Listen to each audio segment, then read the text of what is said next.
Welcome to Maysplaining. Do hitters actually tell you where to throw it?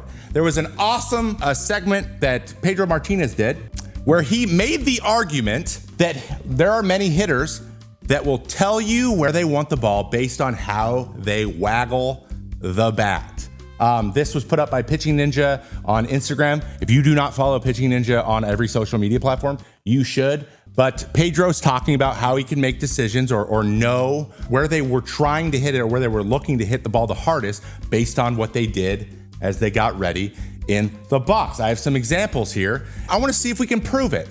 So I had this idea, is there proof of this being real? So anyone who's seen me on Sunday Night Baseball on ESPN last year, we did a few of the ESPN2 broadcasts. I've shown off a lot of my heat maps, how I found a hitter's nitro zone. So his nitro zone is based on xwOBA. Basically what xwOBA does is how much damage is expected to be put on a pitch and where it is based on how hard they actually hit things. So it takes a lot of things into perspective, and it's not just batting average, but it's just where they hit the ball the hardest. And it's a heat map.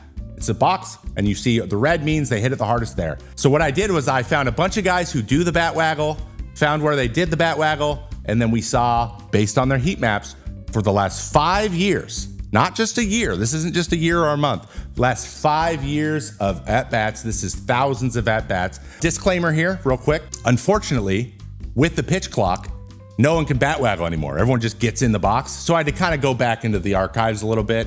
So bear with me if you don't see a bunch of your favorite players like Fernando Tatis Jr. or anything, because you have to teleport in the box and just hit, and everyone's just like, boom, like so. So first up, first guy on our list, Nelson Cruz. Very interesting. So here's Nelly Cruz. This is Mariners Nelly Cruz. A lot of you may know this. He used to kind of like swing the butt. He'd do this and kind of waggle the bat, wave it over the middle of the zone as you're about to deliver it. But this is classic. If you remember Nelly, he played a few years ago, so it's not too long ago. But it's right here, top of the zone. Middle top of the zone, flat bat across. So he wants to get the bat flat and barrel stuff, right? Where did he actually hit the ball the hardest his last 5 years in the league? Oh, up middle in the zone, flat bat path. That's literally exactly where his bat was.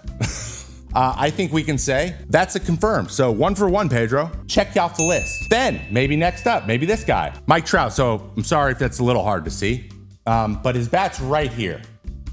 And Trout does this from time to time. He goes over the top more, but he used to do the low, kind of golfy swing low. You guys have seen the top golf when he hit the ball over the net.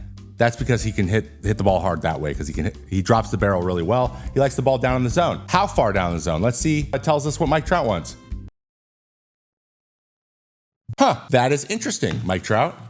That is a check. So 2 for 2 for Pedro. Really doing it right now. What about Albert Pujols? He is one of the most famous bat waggles. Put it here, put it right here. Kind of like you got a ball on a tee. You're like, it was a cue to tell him, okay, this is what I need to do. This is how I need to hit. Now, Pujols, he wanted the ball up. He wanted to extend his hand. So somewhere up here in the zone would be my guess based on this barrel. He does this a lot. He did this all the way to the end of his career. Let's see. You kidding me? Are you kidding? Yeah, okay. A 3 for 3. That is exactly where Albert Pujols wants the ball. Okay, how about some guys who are playing right now? How about some of the power guys from the current game? The guys who hit the ball the hardest. What about these guys? Pete Alonso. You guys know about the Pete Alonso, like, That's when he wants to make contact. That's when he's the strongest. He doesn't do it anymore when he's in the box, because again, he has to teleport in, remember? We already talked about that. Where's his hot zone?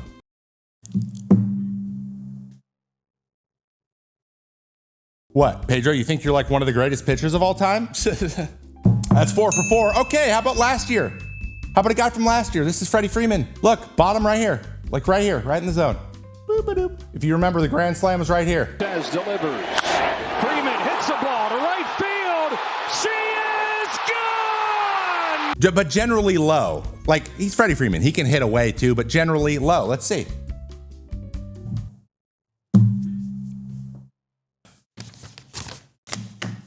Okay.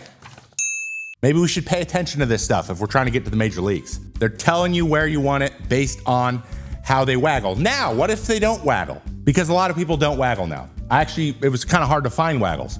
They don't have time to sit there and just like wait for you to throw the ball, because you have to throw the ball every 3 seconds. So how else can you determine where someone wants the ball? Where else will they tell you? Where else could you watch a hitter and determine whether or not they want something outside of like BP or sitting there in their batting practice section? Well, I'll tell you one thing, it's probably in the on deck circle. So I got a few guys from the on deck circle taking their dry hacks, getting ready, getting activated, getting the feel for how they want their swing to go. And we got to obviously do one of the most famous warm-ups on deck circle swings ever. And that's Mr. Hunter Pence. One batting glove on, doing the hips, running the hips, got to run the hips, run the hips. Let's watch it one more time. Oh, there's one more swing. Oh yeah, there you go, Hunter, nice. So if you see that, where do you think he wants it? Possibly down and in? 6 for 6. What about Joey Votto? Let's get you a little bigger version of this. What about Joey Votto? Where do you guys think where Joey Votto wants the ball based on that swing? Down middle maybe? Where you can get the hands extended and then get the ball out front? It turns out it's down middle. Oh my God, 7 for 7. And I'll be honest, Joey's probably the guy that I saw and paid attention to the most. I acted on that with Joey Votto more than anybody. Two things, by the way. It was where he was swinging and then where he was swinging and then breaking his hands. So because he goes out in front of his body and broke his hands, he wants to get the ball out in front. So he wants to catch it out there, right? So what I would do is throw him in with fastball so that he has to kind of get his hands going earlier. Then I throw him a changeup and then he'd break his hands too early and miss it. And he really struggled with my changeup.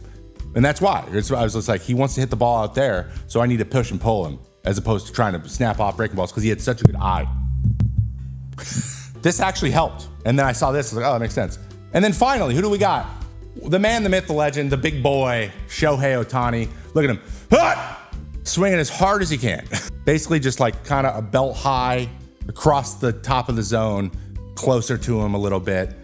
Let's see if the man, the myth, the legend lines up. Jesus Christ. Now he hits everything hard. He hits everything 105. So he's going to have a lot of red, but you could see this part right here is right where he was swinging. And now you know. That's 8 for 8. So can we say with absolute certainty that Pedro Martinez was not making that up just for content that was real? I think so. I think 8 for 8 is a pretty good indicator that a hitter will show you based on how they swing, what they're thinking. Young players that are trying to learn stuff, you're not going to have data on the other 12-year-old team. Actually, you might. I don't know. There's a good chance. But if you don't have data, what can you do? What can you pay attention to? What does a player tell you? Because pitchers do the same thing. They throw a pitch, they yank it, or they sail it, or they do something, and they're like, ah! They're telling you that's not where they wanted to throw that. So pay attention to how, not only what they're doing, but how they react. And vice versa, when you're watching a hitter, watch their warm-ups, watch how they waggle the bat through. They'll tell you what they want and what they're most comfortable doing. Whatever you're doing with this is the most comfortable way to move your hands. That could tell you about what type of swing they have and possibly what kind of pitch they're looking for. Isn't that interesting? Everyone nod. Yes, Trevor.